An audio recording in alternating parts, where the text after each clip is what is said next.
भगवत गीता साक्षात भगवान की वाणी है। यह अर्जुन और भगवान श्री कृष्ण के बीच में हुआ दैवी संवाद है। ये संवाद आज से 5000 वर्ष पूर्व कुरुक्षेत्र नामक स्थान पर हुआ। भगवत गीता में जीवन के सभी महत्वपूर्ण प्रश्नों का उत्तर है, जैसे हम कौन हैं, भगवान कौन है, हमें कष्ट क्यों होते हैं, क्या पुनर्जन्म होता है, क्या अन्य ग्रहों पर जीवन है, हम कैसे इस जन्म और अगले जन्म में सुखी रह सकते हैं, हम कैसे भगवत धाम को जा सकते हैं। कोई पूछ सकता है कि कुरुक्षेत्र में हुए महान युद्ध जिसके दौरान भगवत गीता कही गई, उसका कारण क्या था। 5000 वर्ष पहले विचित्रवीर्य नामक एक महान राजा का देहांत हो गया। क्योंकि उसका बड़ा पुत्र धृतराष्ट्र जन्म से अंधा होने के कारण राज्यभार संभालने में असमर्थ था, अतः उसके छोटे भाई पांडु ने राज्य सिंहासन संभाला। पांडु की मृत्यु के बाद उसके 5 पुत्र, जो पांडवों के नाम से विख्यात थे, जो नियमानुसार राज्य के उत्तराधिकारी बने, लेकिन पांडव भी बालक ही थे, अतः धृतराष्ट्र ने स्वयं राज्यभार संभाला। धृतराष्ट्र के 100 पुत्र थे, जो कौरवों के नाम से जाने जाते थे। जब पांडव बड़े होकर राज्य संभालने लायक हुए, तो वे संपूर्ण राज्य नहीं लेना चाहते थे, हालांकि वो उनका नियम संगत अधिकार था। वे राज्य को अपने चचेरे भाइयों के साथ बांटना चाहते थे और इस प्रकार राज्य को पांडवों और कौरवों के बीच बांट दिया गया। लेकिन कौरवों में ज्येष्ठ दुर्योधन अपने भाग से संतुष्ट न था। वो संपूर्ण राज्य को स्वयं ही भोगना चाहता था। उसने पांडवों को मारने के लिए कई षड्यंत्र रचे, लेकिन वो असफल रहा। फिर उसने नियम के विरुद्ध संपूर्ण राज्य को हड़प लिया और पांडवों को राज्य से निष्कासित कर दिया। पांडवों ने फिर 5 गांव की मांग की। दुर्योधन ने उत्तर दिया, 5 गांव तो दूर, वो सुई की नोक के बराबर भी जमीन नहीं दे सकता। भगवान श्री कृष्ण ने जमीन के इस झगड़े को शांतिपूर्ण एवं अहिंसात्मक तरीके से सुलझाने का प्रस्ताव रखा, लेकिन दुर्योधन ने यह प्रस्ताव को अस्वीकार करते हुए पांडवों के प्रति युद्ध की घोषणा कर दी और इस प्रकार महाभारत का महान युद्ध अवश्यंभावी हो गया। युद्ध की तैयारी में अर्जुन और दुर्योधन दोनों ही भगवान श्री कृष्ण के पास सहायता मांगने गए। भगवान श्री कृष्ण उनकी मदद मांगने को आए किसी भी व्यक्ति को नहीं ठुकराते थे, चाहे वह सज्जन हो या दुर्जन। भगवान श्री कृष्ण ने अपनी संपूर्ण सेना को एक ओर तथा स्वयं को मार्गदर्शक के रूप में दूसरी ओर देने का प्रस्ताव रखा। दुर्योधन ने भगवान श्री कृष्ण की सेना को चुना, जबकि अर्जुन भगवान को मार्गदर्शक के रूप में प्राप्त करने को उत्सुक था। इस प्रकार भगवान श्री कृष्ण अर्जुन के मार्गदर्शक तथा सारथी बने। युद्ध स्थल में अर्जुन एक दुविधा में पड़ गया कि वह अपने अधिकारों के लिए लड़े, जिसके लिए आवश्यक था अपने ही स्वजनों का वध, या युद्ध भूमि से पलायन कर दुष्ट दुर्योधन को राज्य पर शासन करने दे। अर्जुन अपने को इस दुविधा से बाहर निकालने में असमर्थ पाकर भगवान श्री कृष्ण की शरण लेता है। शरणागत आए अपने मित्र एवं भक्त अर्जुन को भगवान श्री कृष्ण भगवत गीता के दिव्य उपदेश द्वारा इस दुविधा से उबारते हैं और श्रीमद् भगवत गीता के माध्यम से अर्जुन के ही समान अपनी शरण में आए सभी भक्तों का गीता महात्म्य के अनुसार भगवत गीता दिव्य साहित्य है, जिसको ध्यान पूर्वक पढ़ना चाहिए। गीता शास्त्रमिदं पुण्यम यह पठेत प्रयतः पुमान्। यदि कोई भगवत गीता के उपदेशों का पालन करे तो वह जीवन के दुखों तथा चिंताओं से मुक्त हो सकता है। भय शोकादि वर्जितः, वह इस जीवन में सारे भय से मुक्त हो जाएगा और उसका अगला जीवन आध्यात्मिक होगा। गीताध्ययनशीलस्य प्राणायाम परस्य च नैव सन्ति ही पापानि पूर्व जन्म कृतानि च। यदि कोई भगवत गीता को निष्ठा तथा गंभीरता के साथ पढ़ता है तो भगवान की कृपा से उसके सारे पूर्व दुष्कर्मों के फलों का उस पर कोई प्रभाव नहीं पड़ता।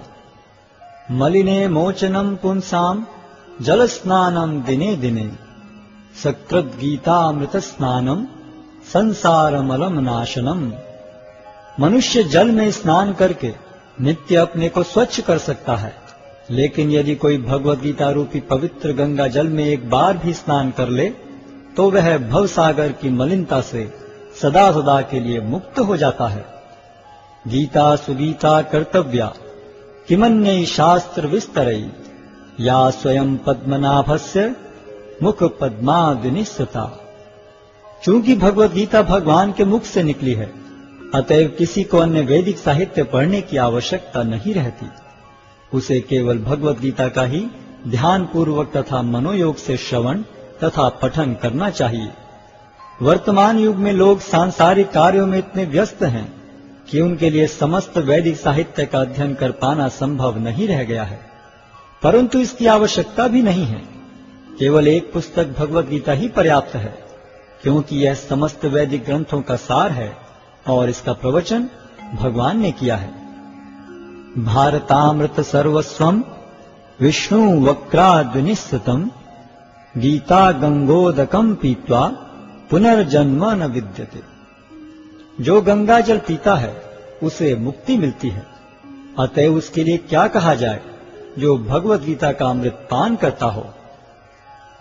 सर्वोपनिषदो गावो दोग्धा गोपाल नंदनः पार्थो वत्सः सुधीर भोक्ता दुग्धम गीतामृतम महत्। यह गीतोपनिषद भगवद गीता जो समस्त उपनिषदों का सार है, गाय के तुल्य है और ग्वाल बाल के रूप में विख्यात भगवान कृष्ण इस गाय को दुह रहे हैं। अर्जुन बछड़े के समान है और सारे विद्वान तथा शुद्ध भक्त भगवद गीता के अमृतमय दूध का पान करने वाले हैं। एकम शास्त्रम देवकी पुत्र गीतम एको देवो देवकी पुत्र एव एको मंत्रस्य तस्य नामानि यानि कर्माप्येकम तस्य देवस्य सेवा। आज के युग में लोग एक शास्त्र, एक ईश्वर, एक धर्म तथा एक वृत्ति के लिए अत्यंत उत्सुक हैं। अतएव एकम शास्त्रम देवकी पुत्र गीतम, केवल एक शास्त्र भगवद गीता हो जो सारे विश्व के लिए हो। एको देवो देवकी पुत्र एव, सारे विश्व के लिए एक ईश्वर हो श्री कृष्ण। एको मंत्रस्य तस्य नामानि यानि, और एक मंत्र एक प्रार्थना हो उनके नाम का कीर्तन। हरे कृष्ण कृष्ण कृष्ण हरे हरे, हरे राम राम राम हरे हरे। कर्माप्येकम तस्य देवस्य सेवा, और केवल एक ही कार्य हो, भगवान की सेवा।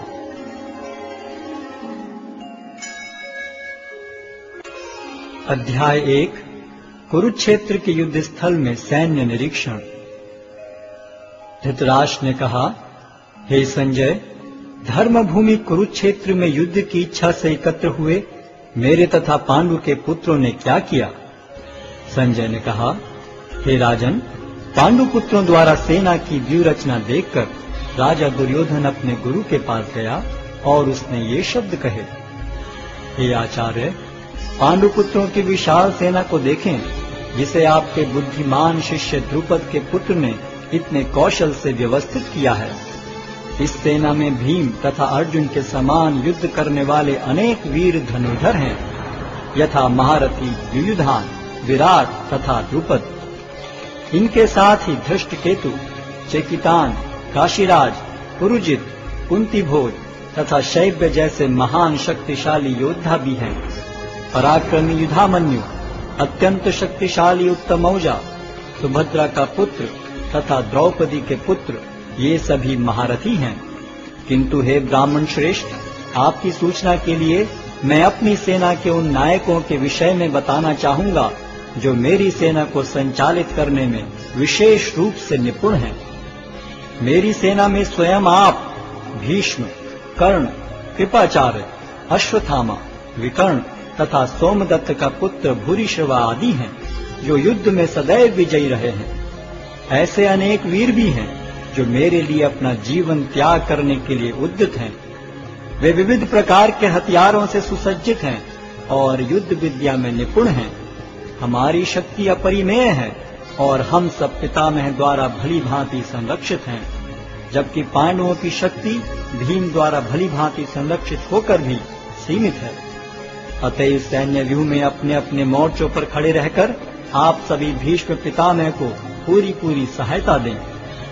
तब कुरुवंश के वयोवृद्ध परम प्रतापी एवं वृद्ध पितामह ने सिंह गर्जन किसी ध्वनि करने वाले अपने शंख को उच्च स्वर में बजाया, जिससे दुर्योधन को हर्ष हुआ। तत्पश्चात शंख, नगाड़े, बिगुल, तुरही तथा सिंह सहसा एक साथ बज उठे। वह समवेत स्वर अत्यंत कोलाहलपूर्ण था। दूसरी ओर से श्वेत घोड़ों द्वारा खींचे जाने वाले विशाल रथ पर आसीन कृष्ण तथा अर्जुन ने अपने अपने दिव्य शंख बजाए। भगवान कृष्ण ने अपना पांचजन्य शंख बजाया, अर्जुन ने देवदत्त शंख तथा अति भौजी एवं अति मानवीय कार्य करने वाले भीम ने पौंड्र नामक भयंकर शंख बजाया। हे राजन, कुंती पुत्र राजा युधिष्ठिर ने अपना अनंत विजय नामक शंख बजाया तथा नकुल और सहदेव ने सुघोष एवं मणिपुष्पक शंख बजाए। महान धनुर्धर काशीराज, परम योद्धा शिखंडी, धृष्टद्युम्न, विराट, अजय सात्यकी, द्रुपद, द्रौपदी के पुत्र तथा सुभद्रा के महाबाहु पुत्र आदि सबों ने अपने अपने शंख बजाए। इन विभिन्न शंखों की ध्वनि कोलाहलपूर्ण बन गई, जो आकाश तथा पृथ्वी को शब्दायमान करती हुई धृतराष्ट्र के पुत्रों के हृदय को विदीर्ण करने लगी। उस समय हनुमान से अंकित ध्वजा लगे रथ पर आसीन पांडुपुत्र अर्जुन अपना धनुष उठाकर तीर चलाने के लिए उद्यत हुआ। हे राजन, धृतराष्ट्र के पुत्रों को व्यूह में खड़ा देखकर अर्जुन ने श्री कृष्ण से ये वचन कहे। अर्जुन ने कहा, हे अच्युत, कृपा करके मेरा रथ दोनों सेनाओं के बीच ले चलें, जिससे मैं यहाँ उपस्थित युद्ध की अभिलाषा रखने वालों को और शस्त्रों की इस महान परीक्षा में जिनसे मुझे संघर्ष करना है उन्हें देख सकूं। मुझे उन लोगों को देखने दीजिए जो यहाँ पर धृतराष्ट्र के दुर्बुद्धि पुत्र दुर्योधन को प्रसन्न करने की इच्छा से लड़ने के लिए आए हुए हैं। संजय ने कहा, हे भरतवंशी, अर्जुन द्वारा इस प्रकार संबोधित किए जाने पर भगवान कृष्ण ने दोनों दलों के बीच में उस उत्तम रथ को लाकर खड़ा कर दिया। भीष्म, द्रोण तथा विश्व भर के अन्य समस्त राजाओं के सामने भगवान ने कहा कि हे पार्थ, यहाँ पर एकत्र सारे कुरुओं को देखो। अर्जुन ने वहां पर दोनों पक्षों की सेनाओं के मध्य में अपने चाचा ताऊओं, पितामहों, गुरुओं, मामाओं, भाइयों, पुत्रों, पौत्रों, मित्रों, ससुरों और शुभ चिंतकों को भी देखा। जब कुंती पुत्र अर्जुन ने मित्रों तथा संबंधियों की इन विभिन्न श्रेणियों को देखा तो वह करुणा से अभिभूत हो गया और इस प्रकार बोला। अर्जुन ने कहा, हे कृष्ण, इस प्रकार युद्ध की इच्छा रखने वाले अपने मित्रों तथा संबंधियों को अपने समक्ष उपस्थित देखकर मेरे शरीर के अंग कांप रहे हैं और मेरा मुख सूखा जा रहा है। मेरा सारा शरीर कांप रहा है, मेरे रोंगटे खड़े हो रहे हैं, मेरा गांडीव धनुष मेरे हाथ से सरक रहा है और मेरी त्वचा जल रही है। मैं यहाँ अब और अधिक खड़ा रहने में असमर्थ हूँ। मैं अपने को भूल रहा हूँ और मेरा सिर चकरा रहा है। हे कृष्ण, मुझे तो केवल अमंगल के कारण दिख रहे हैं। हे कृष्ण, इस युद्ध में अपने ही स्वजनों का वध करने से न तो मुझे कोई अच्छाई दिखती है और न मैं उससे किसी प्रकार की विजय, राज्य या सुख की इच्छा रखता हूँ। हे गोविंद, हमें राज्य, सुख अथवा इस जीवन से क्या लाभ, क्योंकि जिन सारे लोगों के लिए हम उन्हें चाहते हैं वे ही इस युद्ध भूमि में खड़े हैं। हे मधुसूदन, जब गुरुजन, पितृगण, पुत्रगण, पितामह, मामा, ससुर, पौत्रगण, साले तथा अन्य सारे संबंधी अपना अपना धन एवं प्राण देने के लिए तत्पर हैं और मेरे समक्ष खड़े हैं, तो फिर मैं इन सब को क्यों मारना चाहूंगा, भले ही वे मुझे क्यों न मार डालें। हे जीवों के पालक, मैं इन सबों से लड़ने को तैयार नहीं, भले ही बदले में मुझे तीनों लोग क्यों न मिलते हों। इस पृथ्वी की तो बात ही छोड़ दें। भला धृतराष्ट्र के पुत्रों को मारकर हमें कौन सी प्रसन्नता मिलेगी। यदि हम ऐसे आतताइयों का वध करते हैं तो हम पर पाप चढ़ेगा अतः यह उचित नहीं होगा कि हम धृतराष्ट्र के पुत्रों तथा उनके मित्रों का वध करें। हे लक्ष्मीपति कृष्ण, इससे हमें क्या लाभ होगा और अपने ही कुटुंबियों को मारकर हम किस प्रकार सुखी हो सकते हैं। हे जनार्दन, यद्यपि लोक से अभिभूत चित्त वाले ये लोग अपने परिवार को मारने या अपने मित्रों से द्रोह करने में कोई दोष नहीं देखते, किंतु हम लोग जो परिवार के विनष्ट करने में अपराध देख सकते हैं, ऐसे पाप कर्मों में क्यों प्रवृत्त हों। कुल का नाश होने पर सनातन कुल परंपरा नष्ट हो जाती है और इस तरह शेष कुल भी अधर्म में प्रवृत्त हो जाता है। हे कृष्ण, जब कुल में अधर्म प्रमुख हो जाता है तो कुल की स्त्रियां दूषित हो जाती हैं और स्त्रीत्व के पतन से हे वृष्णिवंशी अवांछित संतानें उत्पन्न होती हैं। अवांछित संतानों की वृद्धि से निश्चय ही परिवार के लिए तथा पारिवारिक परंपरा को विनष्ट करने वालों के लिए नारकीय जीवन उत्पन्न होता है। ऐसे पतित कुलों के पुरखे गिर जाते हैं, क्योंकि उन्हें जल तथा पिंडदान देने की क्रियाएं समाप्त हो जाती हैं। जो लोग कुल परंपरा को विनष्ट करते हैं और इस तरह अवांछित संतानों को जन्म देते हैं, उनके दुष्कर्मों से समस्त प्रकार की सामुदायिक योजनाएं तथा पारिवारिक कल्याण कार्य विनष्ट हो जाते हैं। हे प्रजापालक कृष्ण, मैंने गुरु परंपरा से सुना है कि जो लोग कुल धर्म का विनाश करते हैं वे सदैव नरक में वास करते हैं। ओहो, कितने आश्चर्य की बात है कि हम सब जघन्य पाप कर्म करने के लिए उद्यत हो रहे हैं। राज्य सुख भोगने की इच्छा से प्रेरित होकर हम अपने ही संबंधियों को मारने पर तुले हैं। यदि शस्त्रधारी धृतराष्ट्र के पुत्र मुझ निहत्थे तथा रणभूमि में प्रतिरोध न करने वाले को मारें तो यह मेरे लिए श्रेयस्कर होगा।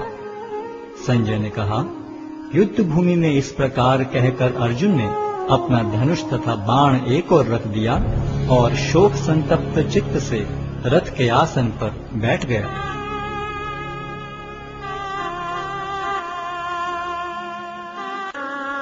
अध्याय 2 गीता का सार।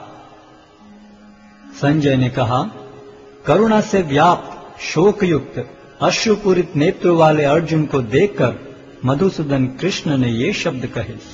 श्री भगवान ने कहा, हे अर्जुन, तुम्हारे मन में यह कलमश आया कैसे? यह उस मनुष्य के लिए तनिक भी अनुकूल नहीं है जो जीवन के मूल्य को जानता हो। इससे उच्च लोक की नहीं अपितु अपयश की प्राप्ति होती है। हे प्रतापुत्र, इस हीन नपुंसकता को प्राप्त मत हो, यह तुम्हें शोभा नहीं देती। हे शत्रुओं के दमन करता, हृदय की शुद्ध दुर्बलता को त्याग कर युद्ध के लिए खड़े हो। अर्जुन ने कहा, हे शत्रुहंता, हे मधुसूदन, मैं युद्ध भूमि में किस तरह भीष्म तथा द्रोण जैसे पूजनीय व्यक्तियों पर उलटकर बाण चलाऊंगा। ऐसे महापुरुषों को जो मेरे गुरु हैं, उन्हें मारकर जीने की अपेक्षा इस संसार में भीख मांगकर खाना अच्छा है। भले ही वे सांसारिक लाभ के इच्छुक हों, किंतु हैं तो गुरुजन ही। यदि उनका वध होता है तो हमारे द्वारा भोग्य प्रत्येक वस्तु उनके रक्त से सनी होगी। हम यह भी नहीं जानते कि हमारे लिए क्या श्रेष्ठ है, उनको जीतना या उनके द्वारा जीते जाना। यदि हम धृतराष्ट्र के पुत्रों का वध कर देते हैं तो हमें जीवित रहने की आवश्यकता नहीं है, फिर भी वे युद्ध भूमि में हमारे समक्ष खड़े हैं। अब मैं अपनी कृपण दुर्बलता के कारण अपना कर्तव्य भूल गया हूँ और सारा धैर्य खो चुका हूँ। ऐसी अवस्था में मैं आपसे पूछ रहा हूँ कि जो मेरे लिए श्रेयस्कर हो उससे निश्चित रूप से बताएं। अब मैं आपका शिष्य हूँ और आपका शरणागत हूँ, कृपया मुझे उपदेश दें। मुझे ऐसा कोई साधन नहीं दिखता जो मेरी इंद्रियों को सुखाने वाले इस शोक को दूर कर सके। स्वर्ग पर देवताओं के अधिपत्य की तरह इस धन धान्य संपन्न सारी पृथ्वी पर निष्कंटक राज्य प्राप्त करके भी मैं इस शोक को दूर नहीं कर सकूंगा। संजय ने कहा, इस प्रकार कहने के बाद शत्रुओं का दमन करने वाला अर्जुन कृष्ण से बोला, हे गोविंद, मैं युद्ध नहीं करूंगा, और चुप हो गया। हे भरतवंशी धृतराष्ट्र, उस समय दोनों सेनाओं के मध्य शोकमग्न अर्जुन से कृष्ण ने मानो हंसते हुए ये शब्द कहे। श्री भगवान ने कहा, तुम पांडित्यपूर्ण वचन करते हुए उनके लिए शोक कर रहे हो जो शोक करने योग्य नहीं हैं। जो विद्वान होते हैं वे न तो जीवित के लिए न ही मृत के लिए शोक करते हैं। ऐसा कभी नहीं हुआ कि मैं न रहा हूं या तुम न रहे हो, अथवा ये समस्त राजा न रहे हों, और न ऐसा है कि भविष्य में हम लोग नहीं रहेंगे। जिस प्रकार शरीरधारी आत्मा इस शरीर में बाल्यावस्था से तरुणावस्था में और फिर वृद्धावस्था में निरंतर अग्रसर होता रहता है, उसी प्रकार मृत्यु होने पर आत्मा दूसरे शरीर में चला जाता है। धीर व्यक्ति ऐसे परिवर्तन से मोह को प्राप्त नहीं होता। हे कुंती पुत्र, सुख तथा दुख का क्षणिक उदय तथा कालक्रम में उनका अंतर्धान होना सर्दी तथा गर्मी की ऋतुओं के आने जाने के समान है। हे भरतवंशी, वे इंद्रिय बोध से उत्पन्न होते हैं और मनुष्य को चाहिए कि अविचल भाव से उनको सहन करना सीखे। हे पुरुष श्रेष्ठ अर्जुन, जो पुरुष सुख तथा दुख में विचलित नहीं होता और इन दोनों में संभाव रखता है, वह निश्चित रूप से मुक्ति के योग्य है।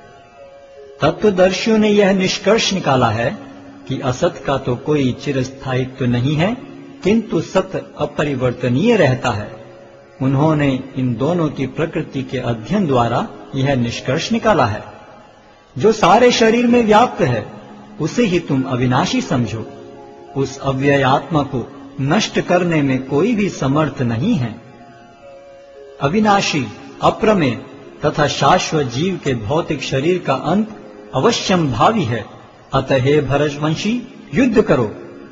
जो इस जीवात्मा को मारने वाला समझता है तथा जो इसे मरा हुआ समझता है, वे दोनों ही अज्ञानी हैं, क्योंकि आत्मा न तो मरता है और न मारा जाता है। आत्मा के लिए किसी भी काल में न तो जन्म है न मृत्यु। वह न तो कभी जन्मा है, न जन्म लेता है और न जन्म लेगा। वह अजन्मा, नित्य, शाश्वत तथा पुरातन है। शरीर के मारे जाने पर वह मारा नहीं जाता। हे पार्थ, जो व्यक्ति यह जानता है कि आत्मा अविनाशी, अजन्मा, शाश्वत तथा अव्यय है, वह भला किसी को कैसे मार सकता है या मरवा सकता है। जिस प्रकार मनुष्य पुराने वस्त्रों का त्याग कर नए वस्त्र धारण करता है, उसी प्रकार आत्मा पुराने तथा व्यर्थ के शरीरों को त्याग कर नवीन भौतिक शरीर धारण करता है। यह आत्मा न तो कभी किसी शस्त्र द्वारा खंड खंड किया जा सकता है, न अग्नि द्वारा जलाया जा सकता है, न जल द्वारा भिगोया या वायु द्वारा सुखाया जा सकता है। यह आत्मा अखंडित तथा अघुलनशील है। इसे न तो जलाया जा सकता है, न ही सुखाया जा सकता है। यह शाश्वत, सर्वव्यापी, अविकारी, स्थिर तथा सदैव एक सा रहने वाला है। यह आत्मा अव्यक्त, अकल्पनीय तथा अपरिवर्तनीय कहा जाता है। यह जानकर तुम्हें शरीर के लिए शोक नहीं करना चाहिए। किंतु यदि तुम यह सोचते हो कि आत्मा अथवा जीवन का लक्षण सदा जन्म लेता है तथा सदा मरता है, तो भी हे महाबाहु, तुम्हारे शोक करने का कोई कारण नहीं है। जिसने जन्म लिया है उसकी मृत्यु निश्चित है और मृत्यु के पश्चात पुनर्जन्म भी निश्चित है। अतः अपने अपरिहार्य कर्तव्य पालन में तुम्हें शोक नहीं करना चाहिए। सारे जीव प्रारंभ में अव्यक्त रहते हैं, मध्य अवस्था में व्यक्त होते हैं और विनष्ट होने पर पुनः अव्यक्त हो जाते हैं।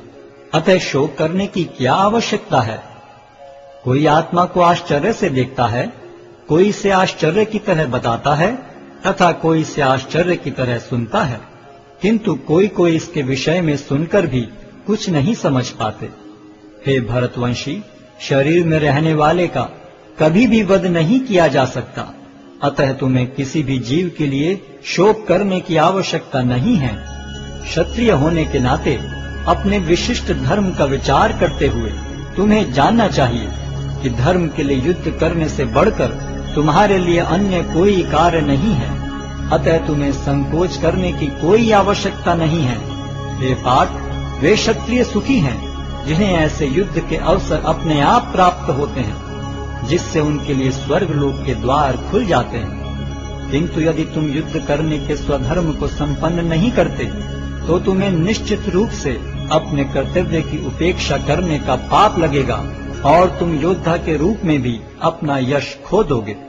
लोग सदैव तुम्हारे अपयश का वर्णन करेंगे और सम्मानित व्यक्ति के लिए अपयश तो मृत्यु से भी बढ़कर है। जिन जिन महान योद्धाओं ने तुम्हारे नाम तथा यश को सम्मान दिया है, वे सोचेंगे कि तुमने डर के मारे युद्ध भूमि छोड़ दी है और इस तरह वे तुम्हें तुच्छ मानेंगे। तुम्हारे शत्रु अनेक प्रकार के कटु शब्दों से तुम्हारा वर्णन करेंगे और तुम्हारी सामर्थ्य का उपहास करेंगे। तुम्हारे लिए इससे दुखदाई और क्या हो सकता है। हे कुंती पुत्र, तुम यदि युद्ध में मारे जाओगे तो स्वर्ग प्राप्त करोगे, या यदि तुम जीत जाओगे तो पृथ्वी के साम्राज्य का भोग करोगे। अतः दृढ़ संकल्प करके खड़े हो और युद्ध करो। तुम सुख या दुख, हानि या लाभ, विजय या पराजय का विचार किए बिना युद्ध के लिए युद्ध करो। ऐसा करने पर तुम्हें कोई पाप नहीं लगेगा। यहाँ मैंने वैश्लेषिक अध्ययन द्वारा इस ज्ञान का वर्णन किया है। अब निष्काम भाव से कर्म करना बता रहा हूँ, उसे सुनो। हे प्रताप पुत्र, तुम यदि ऐसे ज्ञान से कर्म करोगे तो तुम कर्मों के बंधन से अपने को मुक्त कर सकते हो। इस प्रयास में न तो हानि होती है न ही ह्रास, अपितु इस पथ पर की गई अल्प प्रगति भी महान भय से रक्षा कर सकती है। जो इस मार्ग पर चलते हैं वे प्रयोजन में दृढ़ रहते हैं और उनका लक्ष्य भी एक होता है। हे कुरुनंदन, जो दृढ़ प्रतिज्ञ नहीं है उनकी बुद्धि अनेक शाखाओं में विभक्त रहती है। अल्पज्ञानी मनुष्य वेदों के उन अलंकारिक शब्दों के प्रति अत्यधिक आसक्त रहते हैं जो स्वर्ग की प्राप्ति, अच्छे जन्म, शक्ति इत्यादि के लिए विविध सकाम कर्म करने की संस्तुति करते हैं। इंद्रिय तृप्ति तथा ऐश्वर्य में जीवन की अभिलाषा के कारण वे कहते हैं कि इससे बढ़कर और कुछ नहीं है। जो लोग इंद्रिय भोग तथा भौतिक ऐश्वर्य के प्रति अत्यधिक आसक्त होने से ऐसी वस्तुओं से मोहग्रस्त हो जाते हैं, उनके मनों में भगवान के प्रति भक्ति का दृढ़ निश्चय नहीं होता। वेदों में मुख्यतः प्रकृति के तीनों गुणों का वर्णन हुआ है। हे अर्जुन, इन तीनों गुणों से ऊपर उठो, समस्त द्वैतों और लाभ तथा सुरक्षा की सारी चिंताओं से मुक्त होकर आत्मपरायण बनो। एक छोटे से कूप का सारा कार्य एक विशाल जलाशय से तुरंत पूरा हो जाता है। इसी प्रकार वेदों के आंतरिक तात्पर्य जानने वाले को उनके सारे प्रयोजन सिद्ध हो जाते हैं। तुम्हें अपना कर्म करने का अधिकार है, किंतु कर्म के फलों के तुम अधिकारी नहीं हो। तुम न तो कभी अपने आप को अपने कर्मों के फलों का कारण मानो, न ही कर्म न करने में कभी आसक्त हो। हे अर्जुन, जय अथवा पराजय की समस्त आसक्ति त्याग कर समभाव से अपना कर्म करो, ऐसी समता योग कहलाती है। हे धनंजय, भक्ति के द्वारा समस्त गर्हित कर्मों से दूर रहो और उसी भाव से भगवान की शरण ग्रहण करो। जो व्यक्ति अपने सकाम कर्म फलों को भोगना चाहते हैं वे कृपण हैं। भक्ति में संलग्न मनुष्य इस जीवन में ही अच्छे तथा बुरे कार्यों से अपने को मुक्त कर लेता है। अतः योग के लिए प्रयत्न करो, क्योंकि सारा कार्य कौशल यही है। इस तरह भगवत भक्ति में लगे रहकर बड़े बड़े ऋषि, मुनि अथवा भक्तगण अपने आप को इस भौतिक संसार में कर्म के फलों से मुक्त कर लेते हैं। इस प्रकार वे जन्म मृत्यु के चक्र से छूट जाते हैं और भगवान के पास जाकर उस अवस्था को प्राप्त करते हैं जो समस्त दुखों से परे है। जब तुम्हारी बुद्धि मोह रूपी सघन वन को पार कर जाएगी तो तुम सुने हुए तथा सुनने योग्य सब के प्रति अन्य मनस्क हो जाओगे। जब तुम्हारा मन वेदों की अलंकारमयी भाषा से विचलित न हो और वह आत्म साक्षात्कार की समाधि में स्थिर हो जाए, तब तुम्हें दिव्य चेतना प्राप्त हो जाएगी। अर्जुन ने कहा, हे कृष्ण, अध्यात्म में लीन चेतना वाले व्यक्ति के क्या लक्षण हैं? वह कैसे बोलता है तथा उसकी भाषा क्या है? वह किस तरह बैठता और चलता है? श्री भगवान ने कहा, हे पार्थ, जब मनुष्य मनोधर्म से उत्पन्न होने वाली इंद्रिय तृप्ति की समस्त कामनाओं का परित्याग कर देता है, और जब इस तरह से विशुद्ध हुआ उसका मन आत्मा में संतोष प्राप्त करता है, तो वह विशुद्ध दिव्य चेतना को प्राप्त स्थित प्रज्ञ कहा जाता है, जो त्रय तापों के होने पर भी मन में विचलित नहीं होता अथवा सुख में प्रसन्न नहीं होता, और जो आसक्ति, भय तथा क्रोध से मुक्त है, वह स्थिर मन वाला मुनि कहलाता है। इस भौतिक जगत में जो व्यक्ति न तो शुभ की प्राप्ति से हर्षित होता है और न अशुभ के प्राप्त होने पर उससे घृणा करता है, वह पूर्ण ज्ञान में स्थिर होता है। जिस प्रकार कछुआ अपने अंगों को संकुचित करके खोल के भीतर कर लेता है, उसी तरह जो मनुष्य अपनी इंद्रियों को इंद्रिय विषयों से खींच लेता है, वह पूर्ण चेतना में दृढ़ता पूर्वक स्थिर होता है। देहधारी जीव इंद्रिय भोग से भले ही निवृत्त हो जाए, पर उसमें इंद्रिय भोगों की इच्छा बनी रहती है, लेकिन उत्तम रस के अनुभव होने से ऐसे कार्यों को बंद करने पर वह भक्ति में स्थिर हो जाता है। हे अर्जुन, इंद्रियां इतनी प्रबल तथा वेगवान हैं कि वे उस विवेकी पुरुष के मन को भी बलपूर्वक हर लेती हैं, जो उन्हें वश में करने का प्रयत्न करता है। जो इंद्रियों को पूर्णतया वश में रखते हुए इंद्रिय संयम करता है और अपनी चेतना को मुझ में स्थिर कर देता है, वह मनुष्य स्थिर बुद्धि कहलाता है। इंद्रिय विषयों का चिंतन करते हुए मनुष्य की उनमें आसक्ति उत्पन्न हो जाती है, और ऐसी आसक्ति से काम उत्पन्न होता है, और फिर काम से क्रोध प्रकट होता है।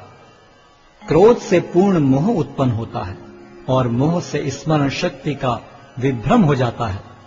जब स्मरण शक्ति भ्रमित हो जाती है, तो बुद्धि नष्ट हो जाती है, और बुद्धि नष्ट होने पर मनुष्य भवकूप में पुनः गिर जाता है। किंतु समस्त राग तथा द्वेष से मुक्त एवं अपनी इंद्रियों को संयम द्वारा वश में करने में समर्थ व्यक्ति भगवान की पूर्ण कृपा प्राप्त कर सकता है। इस प्रकार से कृष्ण भावनामृत में तुष्ट व्यक्ति के लिए संसार के तीनों ताप नष्ट हो जाते हैं, और ऐसी तुष्ट चेतना होने पर उसकी बुद्धि